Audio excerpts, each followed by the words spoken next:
What is up, guys? It's Troy at the Full Setup, back with another video for you, and today I have a package from Topping which I haven't had for a while. This is the L30 headphone amplifier. I keep getting confused between the L30 headphone amplifier and the E30 DAC, but this one wasn't actually sent out to me from Topping. This was sent out over by a company called Hi-Fi College.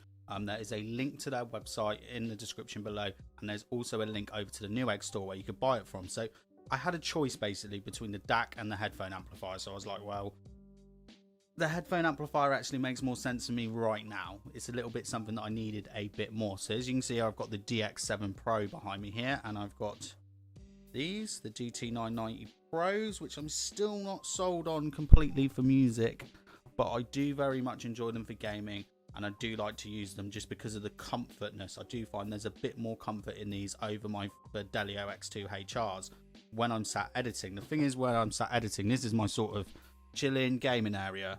Over here to my left is where I edit. One thing I don't like about the GT90 Pros is this cable. I just don't like the pulley cable. It's all coming across, so I want a headphone amplifier over there. But like I said, I'll probably pick up their DAC at a later date, and I will do a full review on how I'm getting on with it. But this is just sort of an unboxing, little looky. So you got the high-res audio, tpdz.net. Comes with a UK adapter. Now, if you are ordering this internationally, it's very important that you specify which adapter you need for this, because it has quite a chunky, I think it's a VAC power adapter, and just a few other extras. You know, key features, as you can see, you've got the high-res audio on there. It's got an output and impedance of 0.1 ohms, or under 0.1 ohms. 3,500 milliwatt times 2 maximum power output. It's got 141 dBs of DNR, and it uses NFCA modules. Everything looks to be well wrapped in here. So you get a warranty card, a nice little warranty card there, and showing you some extra products. I'm actually shocked at how small it looks. It looks bigger than what I thought it would. And you got the L30 manual. Oh, this is nice. Every now and then I just have to buy packs of 5 or 6 of the, the headphone adapters, because I just lose them all of the time. Don't know how focused that is, but then you got the headphone adapter, and then there's this power adapter, which is heavy, which has a hole in the side of it and a hole in the side of it there. So I think that's just the weight. It's just got to be the weight, because this thing was shipped over from China. There you go. Big. What are we looking at here?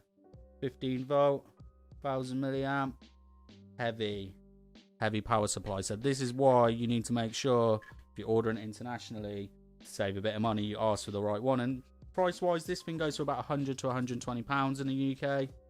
The reviews on it have been very good, and I've decided to go a little bit different. Let's just get all of this doofs out the way. So yeah, the DX7 Pro drives these fine. Drives these absolutely fine, especially with the gain set in the high mode. And you know, for gaming, they're great. I need to get a higher end pair of just headphones for listening to. Really, we got some plastic stickers on here. Take that one off. Now, a lot of people say that when you, I don't know if you can see everything written on here, that when you take this sticker off, the writing becomes very hard to see. Yeah, look at that. It's almost like gone. Probably should have left it on so we could talk about it. Now, one thing as well, I've heard very good things about this, is the preamp in it as well, because the DX7 Pro preamp is so. You've got your volume, headphone input. This isn't going to do balance. That's one thing that the DX7 Pro has got going for it. I'll bring it up close so you can read that. So you got min and max there.